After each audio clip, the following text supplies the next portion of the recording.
We're live. Awesome. Brilliant. Well, that is great. Welcome everyone to the Why Not Café, part of the Why Not Institute's program of online events. It's a way we've been keeping in touch with each other and connecting in these times, and we're going to keep doing it as well. We found a great community here, and yeah, we're going to keep that going. So with that in mind, we're super excited to bring this new series, which is Angela de Castro, In Conversation With. And this first one is pretty exciting. I'm very, very excited, especially indeed. Oh, I'm sorry. I'm very overwhelmed and excited. But here's the thing as well. You can get excited as well. And in the chat, in the video, if while you're watching you have a question that you want to pose, something that you've been dying to ask, write it in the chat and we can get that on in our Q&A, which is towards the end of the conversation.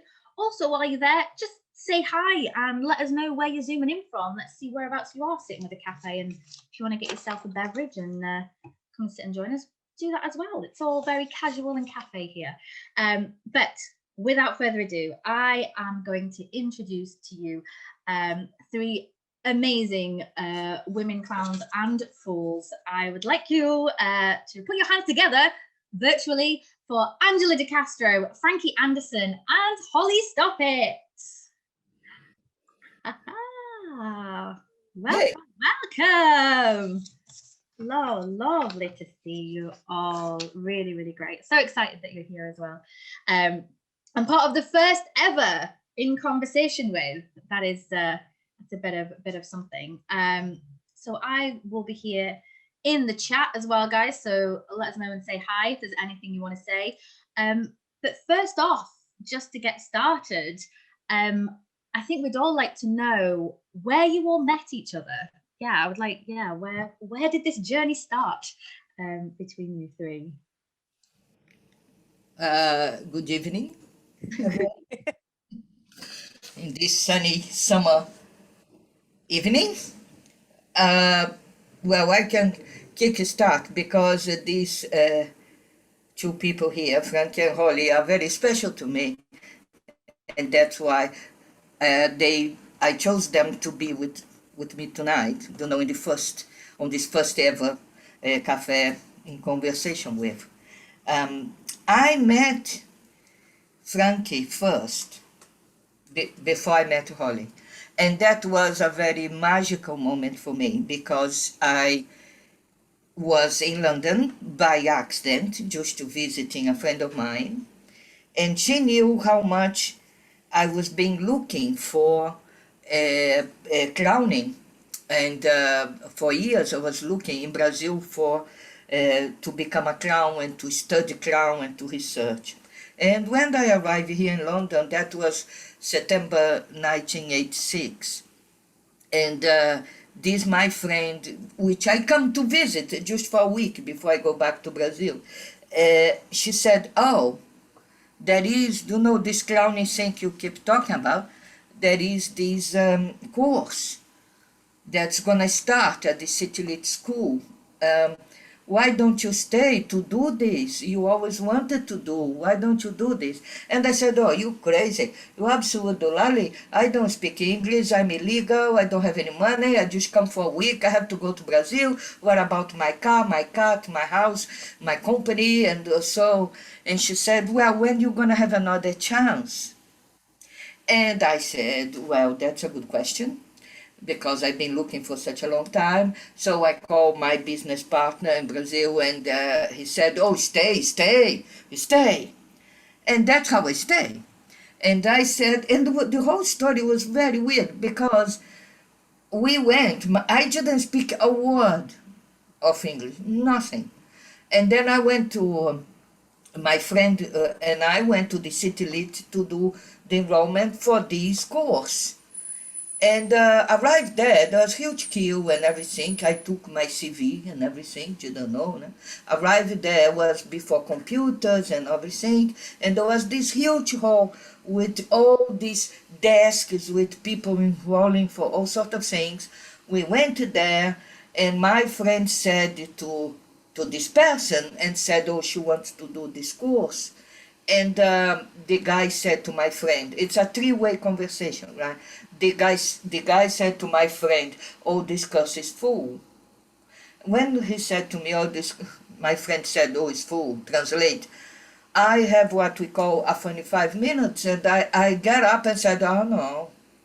Now that I decided to do this course, you come to tell me I can't do it.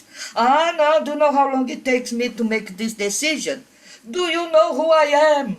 Do you know? All in Portuguese, of course, because I didn't speak any English. So I was that mess on that big hall with everybody looking at me. That beautiful, beautiful silence with that focus on me, with me, and my CV all in Portuguese, of course. And then the guy said, oh, if he's, my friend was, sit down, sit down. And the guy said, oh, if it's so important, I can talk with the teacher. And the teacher maybe agree that she can be an observer. But happens, and then my friend translate to me, happens that the word observer in Portuguese, on this context, means that you can be a listener. When she said that to me, the funny 5 minutes become a hysterical half an hour. Because I come up again and said, what's the point to be a listener if I don't understand any English? And then the guy said, oh, let her come. I talk with the teacher. And the teacher was Franki. And I come in, I'm never gonna forget, right? Honestly, I'm never gonna forget the emotion I felt on the first day when I went to this class, which is in a big hall with double doors that opens like this.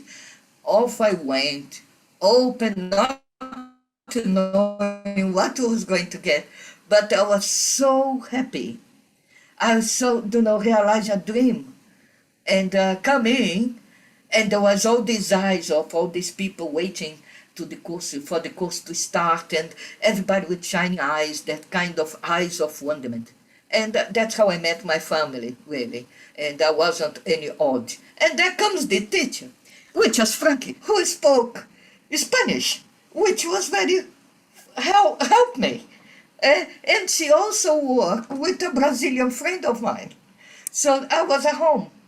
So that's how I met Franki. And that, honestly, it's been 30, how many years ago now? 30 so. 35 years ago now. And we are still friends.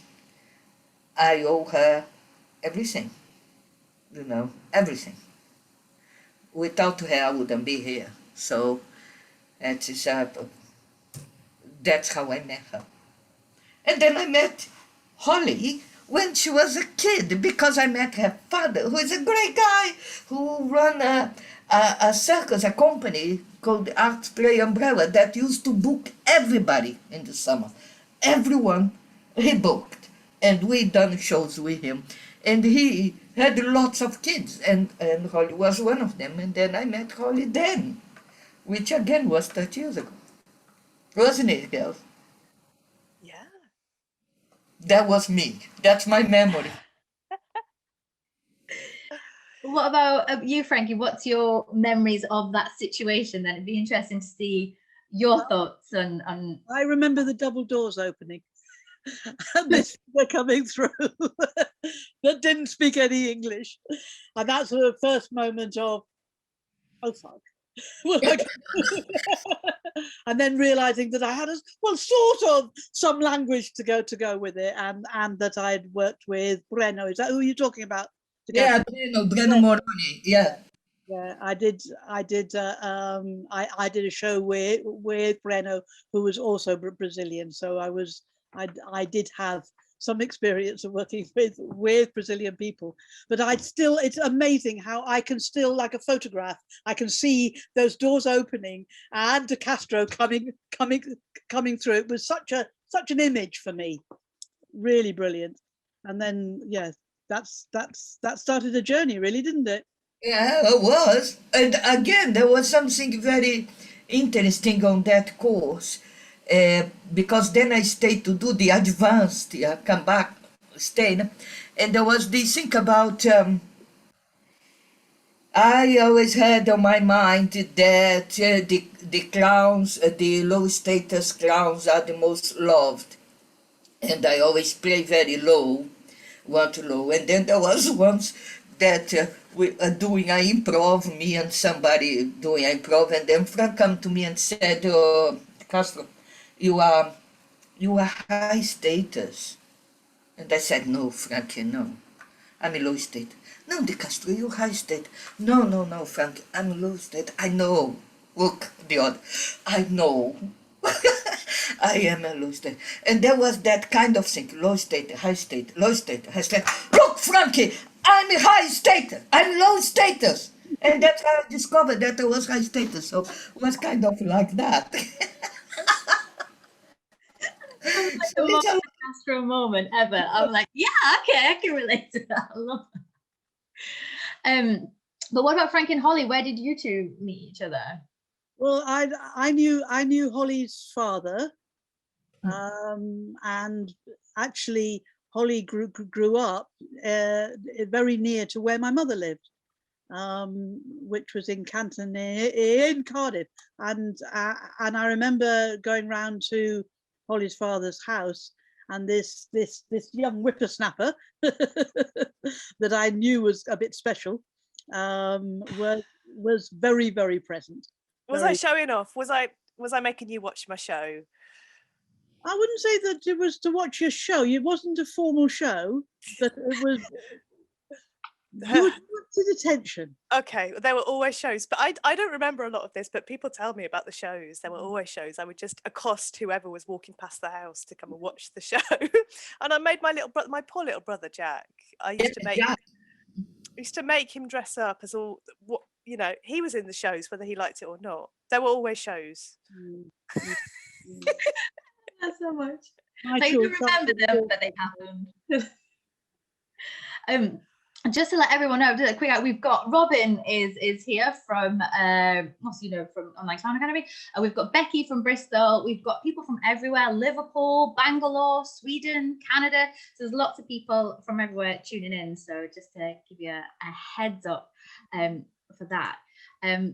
So one thing that I know I'm particularly quite interested in is just the kind of influence that you've had on each other and each other's practices. Where do you feel that there's been, like, how have you influenced each other, or maybe not, or it's been more like woohoo, but just tell us a little bit more about your influence of each other. I want to start. Can I? Yes, of course. Because I've trained with both of these amazing people, and they both had a massive impact on me. And now, as a clown teacher and a fooling teacher, I've definitely taken a lot from both of their work and kind of transmuted it into my own thing. So I found Franki I think I was 19 when I first started training with Franki, and I was very lost in the world. I didn't know what I was doing. I was very sad, and I couldn't work out why. I felt very uncomfortable in my own skin, and then I somehow managed to find my way to Franki's weekend fooling course, and the space that Franki holds is so full of permission and acceptance and compassion. And it was the first time that I'd ever felt really, truly at home and allowed. And I really flourished in that atmosphere. And so I kept going back for more and more and more until I ended up doing a whole 3-month journey with all these fools from all around Europe came together in Bristol for 3 months to train in this fine art of fooling and exploring solo performance, exploring who we were or who we are inside. And for that whole 3 months, it was like, it's just like being fed and nourished for 3 months. And I grew so much in those 3 months, and I started to kind of grow into my shape and feel like, I'm allowed to be in the world as I am, this really odd freak, strange, hypersensitive weirdo. It's the first time that I really felt like all parts of me were accepted, because in the circus that I grew up in, it was fine to be a weirdo, but it wasn't really okay to be hypersensitive. So this was the first place where I was like, it's a good thing that I'm this strange. So Franki's work had a massive impact on me and really influenced my decision to train as a drama therapist when I was in my 30s. Because I wanted to be able to provide that really safe, holding, nourishing space for other people.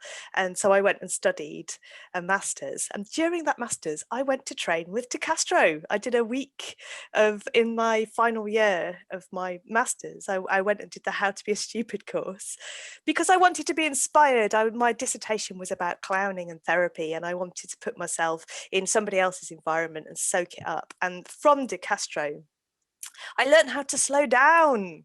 I never knew because up until that point, my clown teaching was hyper, because I'd been teaching kids for years. So I got used to that kind of, and another thing. It was kind of crazy. But a lot of the people that came to my clown classes were not professional performers. They were people that were kind of attracted to this strange world. And so often I'd see them all at the end of the class sort of stuck to the walls with their own sweat.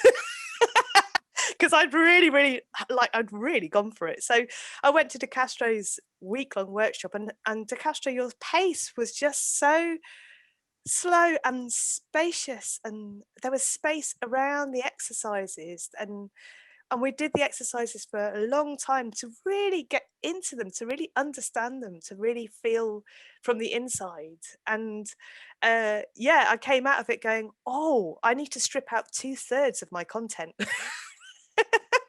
So yeah, that's what I learned from you. Great. Very good. I think it's a bit harder from the person who's in the teacher position to describe what one learns from one's students, but I list my students as, well, first I list my children as my first teachers, my primary teachers, and then my students are my teachers. I just feel so gifted to have so many wonderful people turn up in my workshops and space for me to learn with. Because if I'm here just in my own practice, I don't learn anything like the same amount as I do when I'm in contact with people. But there's a difficulty. It's the same as that I want to write on my CV to all the really terrible teachers that I've worked with, that I learned so much from. Because you learn as much from the good teachers as you do from the bad teachers. True. But so therefore I feel it's a dangerous thing to say I learned so much from you, because you might what and I go, oh. Because it's the things that I found difficult that I learn from, the things that the students challenge me with, so there's a feeling of like people flinging stuff to me and go, can you handle this? And I was very challenged by both Holly and De Castro. But in equal measure, there was also just the blessings of the beauty that each of you brought. I always felt very, very, very protective of Holly because I knew you from such a young one. And I can remember when we were at the Sufi place in Assisi, and I really thought the Sufis wanted to steal you away. And it was like, what's my responsibility here? She's come here to be with me, but they're trying to steal her. And you were in a very vulnerable space, such a vulnerable space. And I can remember kind of, Holly, let's go down to the beach. And we'll go and camp there and we'll talk about it. But yes, just the love that I felt for you was just so strong. And then with De Castro, I really remember that status fight that we had. Again, a fight. Right. But I also remember coming to the point where Bim was saying, do you know somebody who could join Mama and Dada, and just knowing instantly that De Castro was the right person for it, and it was the right thing for her in her next step to join such a professional company. and the look on your face was just, oh, beautiful, really beautiful. Yeah, there was something because I didn't ever expect. I just very, I feel very, how to say, very special to be called, to be considered, to go and to do this audition. And I went to the audition not expecting anything because who am I to know? Don't speak English, I'm illegal, blah, blah, blah. I don't know how to do anything. So I went to the audition just as a curiosity to know how auditions were done here. And I ended up having the play. It was very funny, the audition, because there was a moment that he said, oh, so what can you do? And I said, nothing. I do nothing.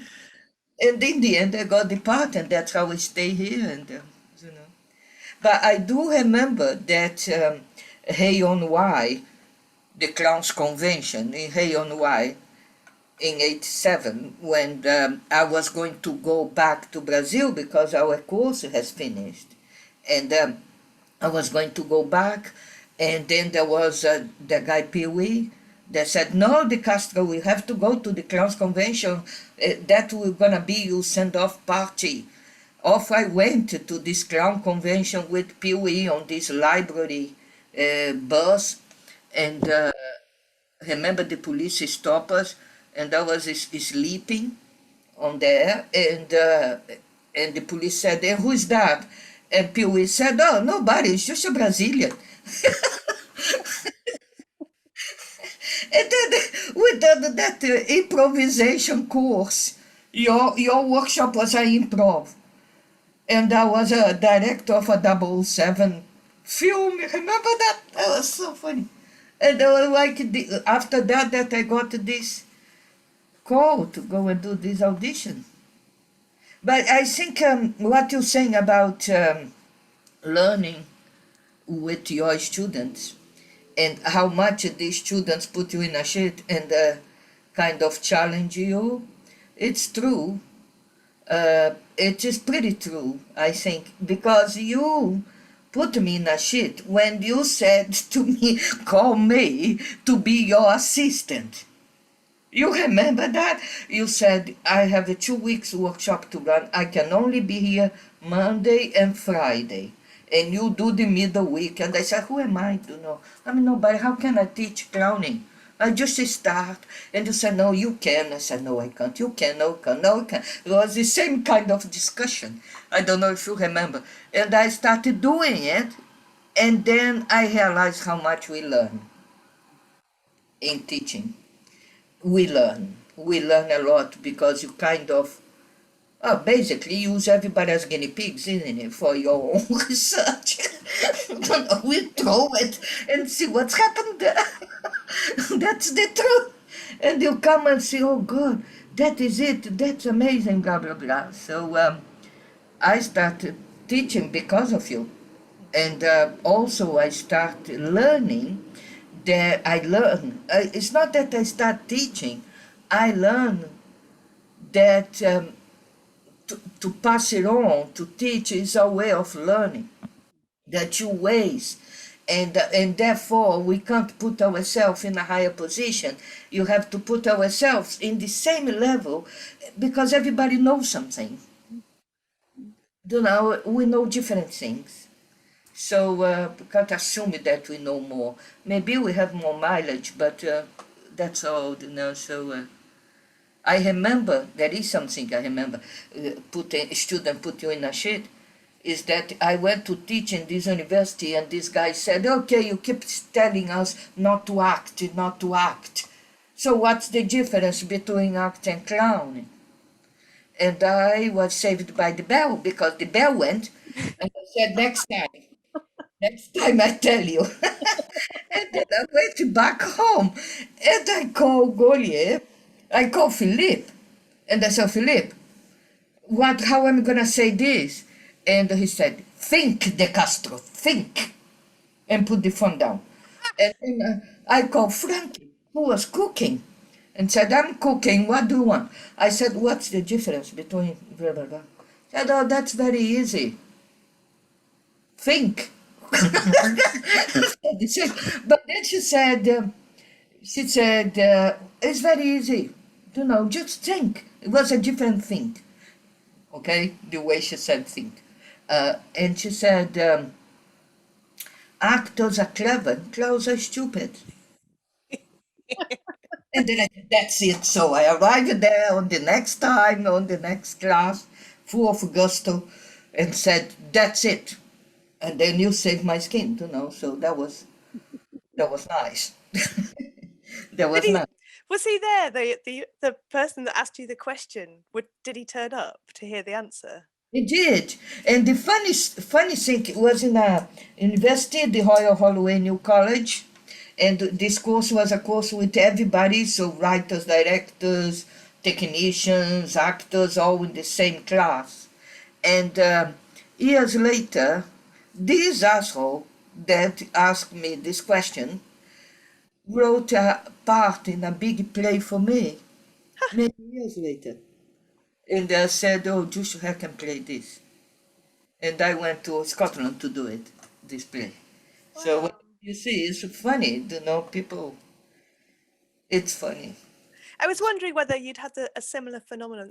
There's a phenomenon that happens definitely when I'm doing kind of more therapeutic type work. When if something comes up in a particular session, if some theme arises in a session with a particular individual in that group, then I'll go away and I'll plan the next session around the theme that's come up, because I like, okay, I'll plan this session. And then the next week I turn up with this session and the person who brought the theme is never there. Never ever there. Bad luck. Bad luck. No, I don't do like this. I develop quite a good eye to see people individually and to be very accepting to whoever is there. And if there is a problem or a situation like that, because I don't have things that people do courses that people don't turn up. You know, my courses are intensive and I don't do drop-ins. What I try to do is to see how can I help that person without sometimes being very directed to the person. But I don't change the plan. What I can change, I can adapt, is the tone that is going to be done. The tone might change. And it's pretty much what's happening between. You know, because the in-between is very important. In between the exercises and on the lunchtime, or a little word you have here and there, and I make sure everybody's being seen individually, and then we address these things individually. So that's how I do, but it's been a long time. On the beginning I done all sorts of courses of lots of people and not many people, drop-ins 2 days a week, this sort of thing, until I realized that it doesn't work for me. So don't do it. Yeah, the City Lit started off as a drop-in course. When I first started to teach there, it was like, you know, an evening class, and people used it as a social event, and they, you know, they were just there for the social reasons, and they came if they felt like it, and then they didn't have a different group every week almost. This was before the queues. and then there came a point where I made a decision that I wanted to work, because I was scattered then. I was go back and forwards to Europe, and the class that we were running, 3 of us took it in turns. the one who was the most available to run it. And so the students mirrored us, basically. We were not committed, and neither were they. And then once I got pregnant with my daughter, I needed to root. Then I needed to root in London, and I didn't want to travel anymore. That was it. Just traveling off. And so I then dedicated myself to the City Lit, and almost magically, almost immediately, that was when the courses sold out and people came. They never not came. They always came. Yeah, that was just really amazing to see how my commitment to my students is mirrored back by my students, and that still happens. I think you are a great teacher. I mean, a great facilitator. You know, I think it doesn't surprise me that people don't miss your session. You know, my class with you was people that I'm still friends with, because you got Pee-wee, Kim Tilbrook, Al Williams, Ali Ulbeck. There was all these people in there, Mafalda. So it's still friends, you know. So it means something, isn't it? It means something. Yeah. What I want to know, with you girls, is in which point, because there is an evolution of the work, we don't keep the research continues. We don't stop on something. So in which point you kind of start changing? For example, Franki, suddenly you said, oh, I don't want to do clown anymore, I'm moving to fooling. Okay, that was put upon me. Well, first of all, to teach clown was put upon me. John James, other City Lit, was in love with clowns and really wanted to have a clown teacher there, and he wanted me there. So my original, what I was originally teaching there was acrobatic juggling, comedy dance, you know, body comedy. I did mask work. I did a whole range of different things. I really avoided doing clown because I didn't learn to be a clown. I kind of stepped out into the world, and I was one, and people said I was one, and I got a job out of the first clown workshop that I ever went to. And what I did was I was jealous of my son, who was newborn, or you know, he was a 1-year-old who was exploring the world. Well, just the whole thing of this new birth, the world, and everything is possible within a container of me being the parent, providing a safe space. And I was jealous of this little child seeing the world like this, and I want that. So then I started my first theatre company 1 week after my son was born. And I then put on a costume and just went out with the mask of my son. I looked at the world through the eyes that I saw my son seeing the world, with this complete freedom, with somebody to stop me if I got into danger. I didn't call it clown. It was just this longing to view the world from fresh. And but then people called me a clown. So then when I started to teach, I taught out of what my experience was that came to that place, and my view of it, because I didn't go to clown with Gaulier or Lecoq or whatever, and I didn't go to clown from circus, although I was a big Keaton fan. I mean, I used to go to the annual Keaton festival up on Tottenham Court Road, and watch his movies played at the right speed with a live piano player. And so that was really part of the influence for me, is the understanding of other gag that Keaton has such a fine eye for, that of course Chaplin stole from him. Stole most of his gags. But yeah, it was just like this mixture of watching Keaton and wanting to view the world through. I think I missed a lot when I was a kid, and I wanted to go back and reclaim that magic. And but then people said that my clown teaching that was wrong. Wrong. It wasn't wrong. How come? Because I was a dilettante. I didn't want, I would get up in the morning like I do now. I've got a large wardrobe because I like a large variety, and I put a different costume on every day, most days.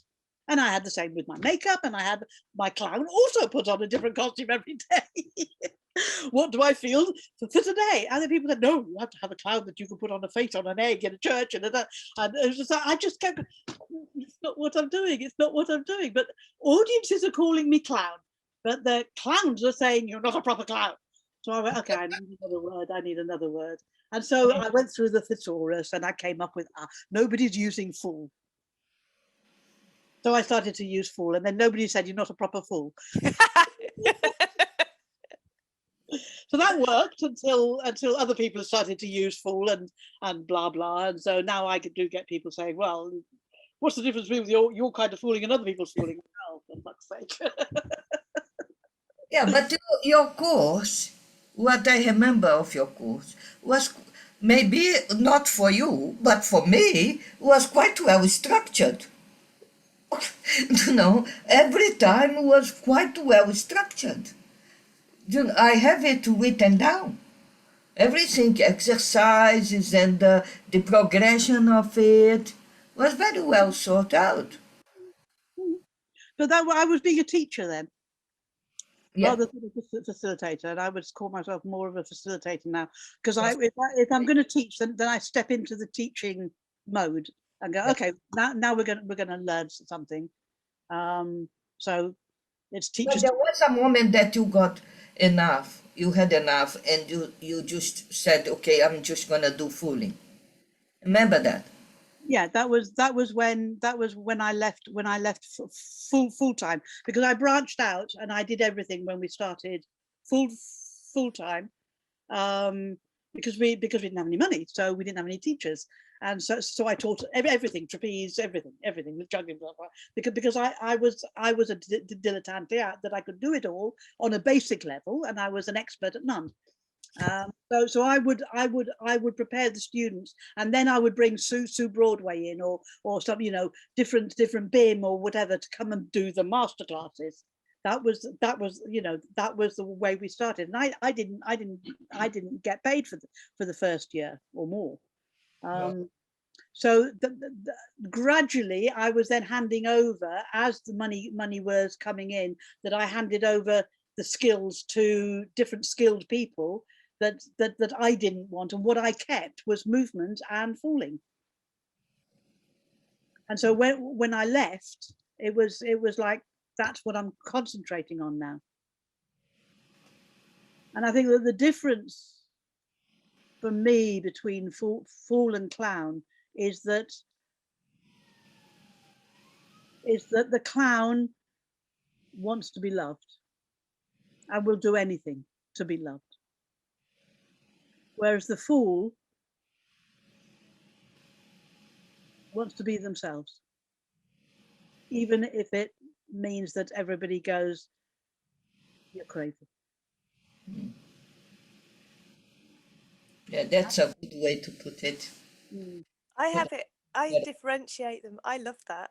I love that. Yeah. I've got a different differentiation though. When people ask me, because I teach both clowning and fooling, and people often ask me what's the difference between the two, and I say, in my experience, the clown is all about connection, wanting to make a direct connection with audiences and wanting to really provoke laughter and communication, and the fool is about the truth. the fool wants to speak the truth and can use the clown's mask in order to tell the truth, but it's not necessarily funny. What the fool is going to do is not necessarily going to be hilariously funny, but there is going to be truth in there. That's how I differentiate, but I like Well, yours better. I say that the fool is the soul of the clown, Mm-hmm. Mm-hmm. the Yep. spirit, so both entities can work on themselves individually, separately, but actually, if you have your full head, that's where it comes, everything, the why not comes. Why can't I? I can anything. That's interesting. Yeah, I I can. teach clowning first. So the way that I teach, I do like a weekend intensive to help people find their spirit of play and to find the spirit of connection. So the clown is the first archetype, and then once they've been through that gateway, then the fool's gateway will open up. Because I feel like kind of getting them into their playful spirit and getting them into connection with each other and with audiences feels important before then dropping back into the next archetype, which is the soul of the clown. I love that, the truth teller, the authentic self. That's right. It's what's behind the nose. Yeah. Exactly. Exactly. I mean, I don't see myself, I don't think I am equipped to actually teach any fooling. I think fooling is a higher skill. I don't think you can teach fooling. We can't teach a fool. Fooling is Can't something teach very, fooling. very, You it's a can. high entity. Do you know what I mean? It's something that you have to be, I'm not equipped to facilitate this sort of thing. I go into what I learn with all the experience I had, and is that for us to clown, we needed to find the state of it. We have to allow ourselves to fool, to be free, and then you can start clowning and using it practically and concrete and do shows and do this or that, blah blah blah. But before we find that spirit where that is on you, I don't think it will be genuine. It's gonna be produced, which is okay too. Each one has a way to do it, manifest. But for me, that's what it happens. Have to find that spirit, which I don't know how to call it, so I call spirit. I love that. I was just thinking back to your workshop de Castro, just it felt very magical. It felt like ritual. It felt like there was a lot of ritual. There were a lot of things that happen in particular orders and quite a magical, quite a deep space. And one of the things I loved so much about it was it wasn't really about the performance. It wasn't really about the performing skills, like you're saying. It just felt so much like it was a kind of internal massage to kind of a massage for the heart, to allow the heart to gradually, softly open and allow itself to be seen. And it just was so carefully put together. Like each component felt like the next step and the next step on the ritual to bearing your heart. Was Prepared. I think we have to be careful. It's like what I learned with Franki. You have to have a safe space that is safe, and you have to prepare these people, whoever is there, prepare ourselves to be able to be vulnerable, to expose. It takes a hell of a lot of courage, to expose yourself and not knowing what's going to happen. Exposed to be creative, exposed to perform, exposed to improvise in front of people, and exposed to yourself. To surprise or shock yourself with things that maybe you didn't know. And do you know what I mean? So I think that first week, now the workshop is 5 weeks long, different modules, but the first week now almost doesn't exist because I only do 2 weeks together now. And but the first week is pretty much to have that, to find, to prepare yourself for what's to come, to don't be scared of it, don't be scared of your feelings. That I learned from Franki, who once said to me, you shouldn't be scared of your feelings. Fear is just one of them. Yeah, Never forget but that. there's also, I think, in that first period, it's we as facilitator, teachers, whatever, have to prove to people that it is safe, that we're not going to shame them, we're not going to criticize them, we're not going to tell them that there's something wrong with them. And that's not because we're pretending that, that's because we genuinely feel that. Yeah, I agree. And I found like that children want to prod and test and go, really? And what if I do this? Then what? You know, I think there needs to be that period of like, you know, people shouldn't just jump in and show themselves because somebody's got credit with somebody else. They need to kind of go, is it safe for me? yeah, I think so as well. With me, I do such a day too to start going into clowning, say, that I have to be very, I keep saying to myself, it's gonna be okay, it's gonna be okay. Because people start, I know they don't say it, but they start asking, where is the clowning? Where is the clowning? We're talking about this, we talk about that, but where is the clowning? And I kept saying, it's coming, it's coming. Let's just go one step at a time and prepare ourselves for what's to come. Because I agree with you, Frankie, you know, people arrive there, people are nervous, people want to be funny, people want to put the red nose and clown. There are these kind of people, you know, and you have to deal with people's expectation. You know, we have to deal with that and say, let's be very calm, it's all gonna come, it's gonna come. You know, just hold on a sec, give me some credit, you know, trust. Can I ask as well then with that, because obviously for me, I find, I don't know how you feel, I'd be interested to know, with that idea that almost within clown and clown teaching, there's an expectation that you're going to be, for want of a better word, shat on and or ripped apart or broken down, and just whether how you feel about that, or whether you feel like that is changing, or that is an issue, or whether you think it's valuable, or just 7 questions in one. Can I say something about that? When I did a masterclass with Lecoq, the great master, who was wonderful, but what I realised, I mean, he had some fantastic teaching, but it came out of teaching actors to be more spontaneous, more authentic, to be able to play and clown.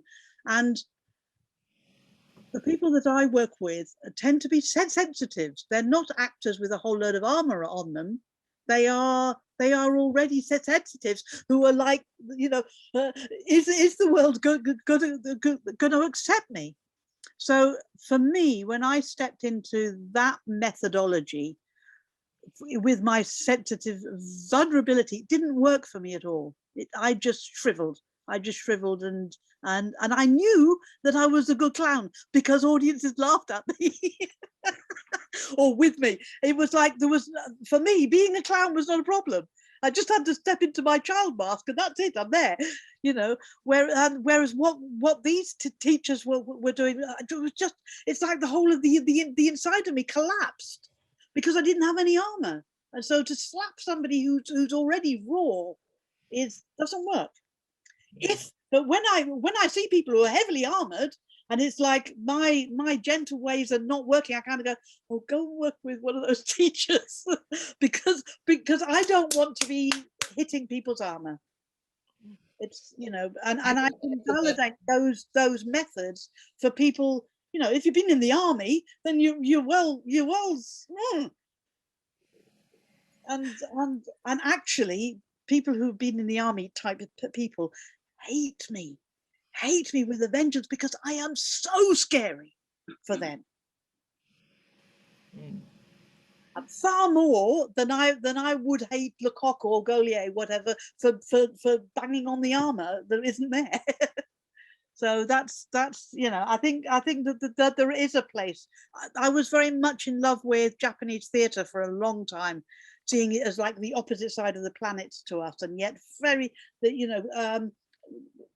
lot of their theatre is pretty much the same structure as the Commedia dell'arte, which is the basis of our theatre. The structure is the same. The way they do it, different, but the structure, the rhythm, and everything else is the same. And but when I looked at Japanese theatre training, now Japanese are brought up to be very good and honourable and do the right thing, and they're completely armoured up. And their theatre training is completely, they just have to kind of break out of this rigidity. So I think that when people are programmed with a lot of rigidity, they need breaking down. I don't tend to attract those people. So I work with people who are looking for somebody who's going to gently nurture them into who they really are. Yeah, but I think there are ways to break it down. For example, when you said that you learn with your teacher things that you didn't like and what you like, I done the same. I kind of sometimes I get people that you have to they need to they have lots of layers. So what you're saying, we need to break that through, go through it, and but I don't think is with force, and I don't think is with being rough or aggressive or humiliating the person, or I don't think it's through that. And many people get traumatized with styles of certain teachers that are very rough and do this and that, and they get very hurt, and sometimes people get really traumatized. So I, by choice, said to myself, I'm never gonna teach like this. That's not me. I won't do that. I learn a lot with you, but I will never, ever teach like this. Because, and then you see lots of people that comes from these schools and start teaching and teaching on the same way. And I found that so odd because that's not their way. That was somebody else's way. It fits very well with the source. And you have to find your own way to do it. What is it that you believe? Your own source. Your own source. Your own source. Yeah. There was this story, somebody's told me the story of Gaulier and how Gaulier developed his method. He developed his method of the telling, to call it the via negativa method of basically saying no, no, no, no, not that, not that, not that. So he developed that when he was a student of Lecoq, because he spent a whole year at Lecoq being told, no, sit down, no, sit down, no, sit down, because Lecoq had picked up something about Gaulier, about his ego, and spent a year smashing his ego.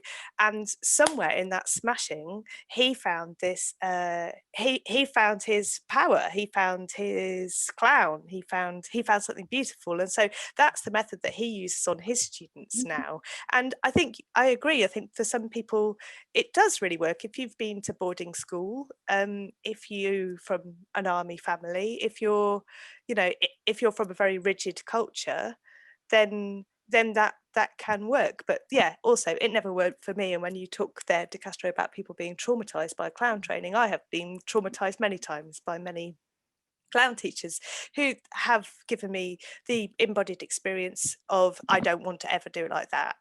Don't ever want to put anybody through that, because for me, if there's a lot of criticism in a room, I don't want to play. I don't want to come out into a space that's full of criticism. It's not safe. It's not a safe place to be. And so I use Franki's positive feedback model to keep the space nourishing and nurturing and kind and conscious, so that when you've bared your soul to an audience, the first thing you're going to hear is, what did you enjoy? You're going to hear that from the audience. And that builds up the confidence. So gradually, more and more, you allow yourself to be seen more and more. And yeah, it never worked for me. I was that one that curled up in the corner and cried in clown school. Many different teachers have had that impact on me, that I've been the one in the corner crying because it's felt too painful. Funny enough, everybody talks about being traumatized by Golier or Lecoq or stuff, or certain teachers. I never been traumatized by them. I always kept my distance in a way. Do you know what I mean? I didn't take personally. That's the thing. I never ever took personally. I think because I've been acted beforehand, had a different kind of formation, and I never took personally. I always thought, oh, okay, it doesn't work. Oh, I don't. Oh shit. Do you know what I mean? But I never felt how to say that is being aggressive. It's being tough, but I didn't feel traumatized, and I learned a hell of a lot of things. And I also learned that I would never teach like this because that intimidates people very much. What I found very peculiar is that on that class where Golier was, in Lecoq, was the first class of Lecoq, there was also Lassade, and there was also Pochinko, and there was also Pierre Belin on the same class. And Pierre Belin, for example, is completely the opposite. If you ever been to his workshop, he is lovely. You know, absolutely lovely. He loves you, to start with. So, and they were partners, Golier and Pierre Belin, and they partners. And I've been to Belin twice.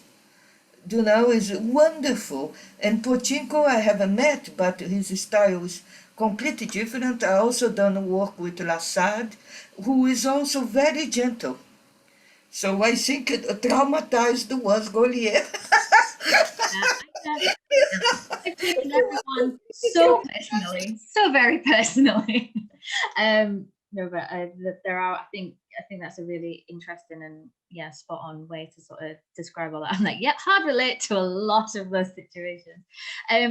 Just to sort of round things up a little bit, because I'm very conscious of time, because I could literally stay here all night. Anyone, if you've got any questions, pop them in the chat now before we go. But I have one from a friend of mine, Amanda, who has done one of your courses, Holly, online during the pandemic, and incidentally made this t-shirt. I asked her earlier if she had any questions, and hers was trying to get your thoughts on integrating the principles of clown in other forms of comedy and what benefits that they might have. She and I would do a lot of improv, and she writes a lot of sketches as well, and looking at the difference of clown and clowning, and obviously fooling, and just what the benefits of other different forms of comedy that clown can sort of bring, really. Oh, can I speak to that? Sure. Because I developed a university module called comedy for Bath University, and I taught that for a couple of years. And I started with clown because I wanted to get them into their bodies and working non-verbally and finding what's physically funny about them, and then moved to comic storytelling, and then at the end it was stand-up.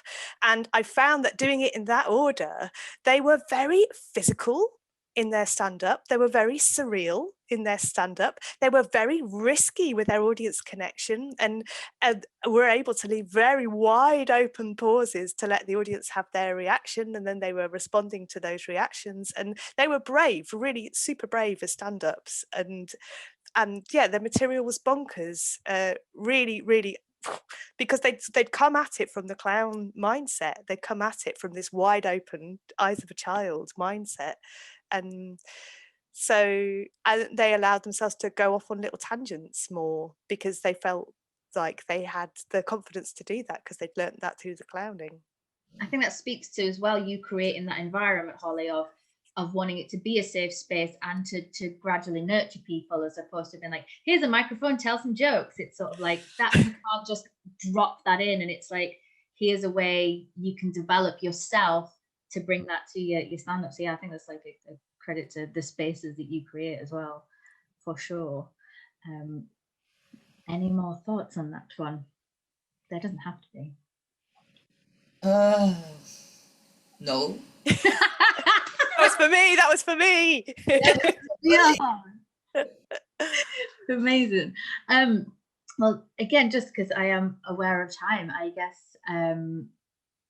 Oh yes, that is we have Sasha, a big sort of mention and thank you to Sasha, who has been ensuring that all this has been running smoothly and kept live. Frankie, the question is to you, and it is how can people work with you? How can people get hold of you and be like, come? How can people? That's a very silly question, Becky. Look what you've done to her. How can people hover around you? Because that's when I first met you. Like when I think about how I met you all, it's a lot of hovering. There was just a lot of like standing wanting to be next to.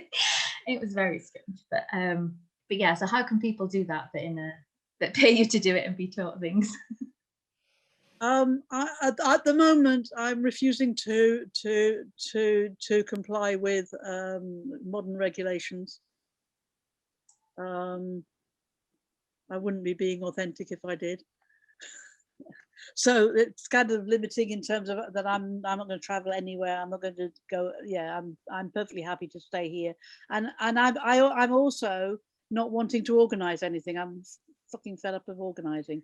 So until an organizer walks on my stage and says, I'll do your organizing for you, people have to self-organize themselves. So if, for instance, you wanted to work with me, then you'd need to get yourself a group of about six people together and find out when I'm free to run a workshop, preferably here, and we negotiate the price and like that. So it's basically people have to organize themselves around my time.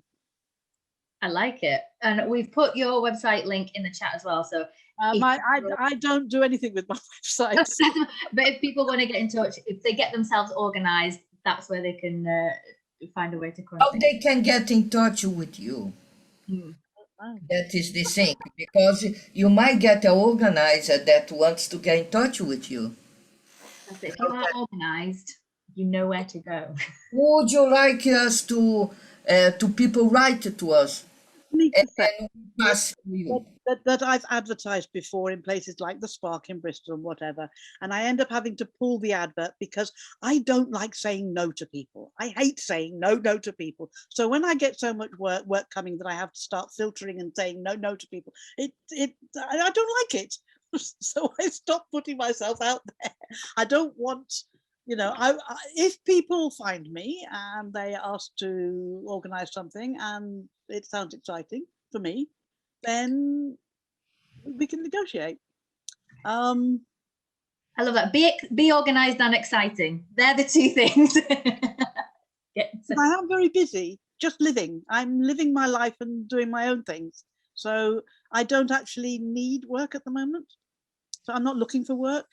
That's kind of a nice place to be. I like that. Yeah, and I'm also, I'm a granny and I'm in a relationship, and they're also really, really important to me.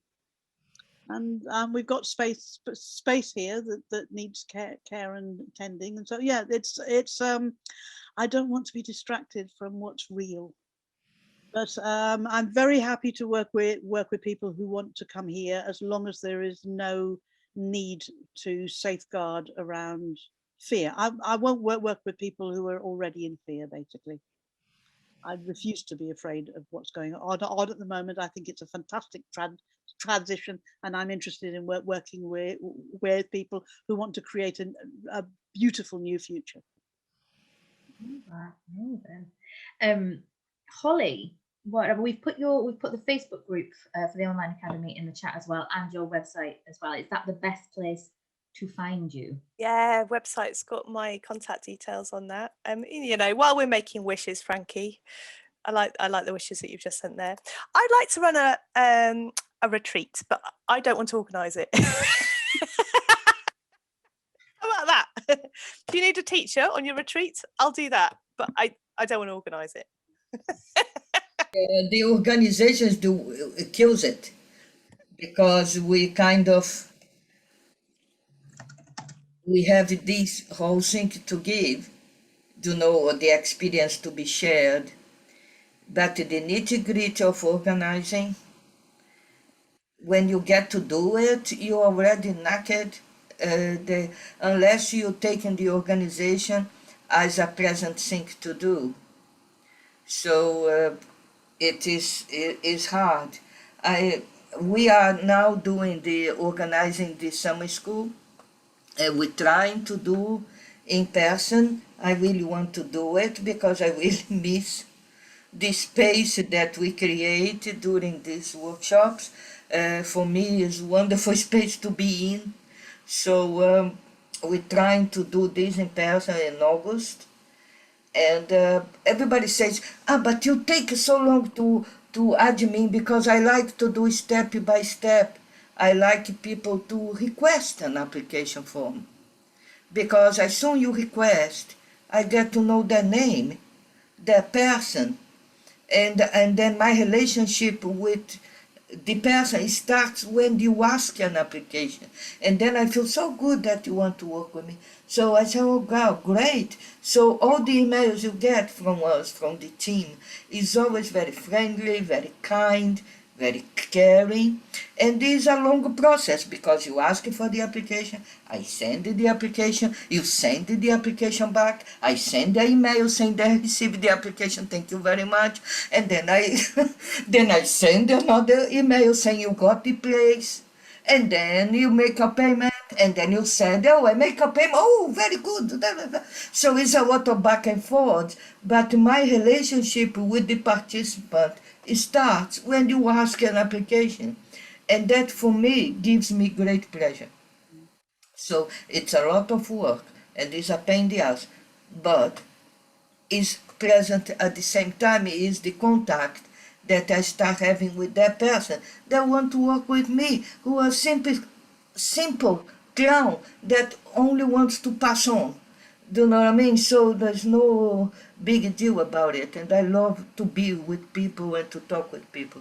So that's why the system of application for the workshops, it takes so long. It's a snail kind of process. It goes very slow. It's not do a link, get the application, pay your money, turn up on the day. I can't do that. That for me is very weird. I can't do that. So everyone's really excited. Emily has announced that they are going to take this to the DMs, so people are going to organize themselves. Started a revolution. I think all is left to say time is just thank you so much for giving your time and chatting and spending an hour in the Why Not Cafe. We're going to be doing this again. Who will it be next time? We don't know. Tune in to find out. But thank you so much. It's been an absolute privilege for me. Basically, I was taking bets on how long it would take before I got overwhelmed and cried, and I've done all right. But thank you so much to all three of you. I want to say thank you to Beck Web to hosting it, and to Sasha, and to Franki, and to Holly to be with me, people I feel very safe with, and Why Not is a dream, really. Is a place for us to be together and to try to have this community, and just to turn around, just get in touch, so be nice. So thank you everybody for watching, and Becky. Yes, thank you, and we'll see you next time. And it's always open.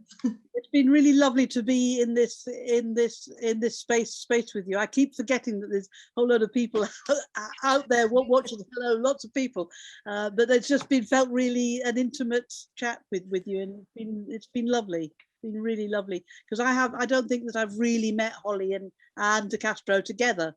And I've met. They never met together. No, it's a good meeting, wasn't it? Yeah. I feel so proud of Holly. I had to say, I feel so proud. When she said to me that they start doing clowning. I felt, oh God, oh great, and Frank's influence. And I thought, oh my God, that's great. It's somebody else, a bit younger, that is carrying on, do you know what I mean? And transforming. So there we go, it's never gonna die, isn't it? Oh, you two are like my fairy godmothers. Oh.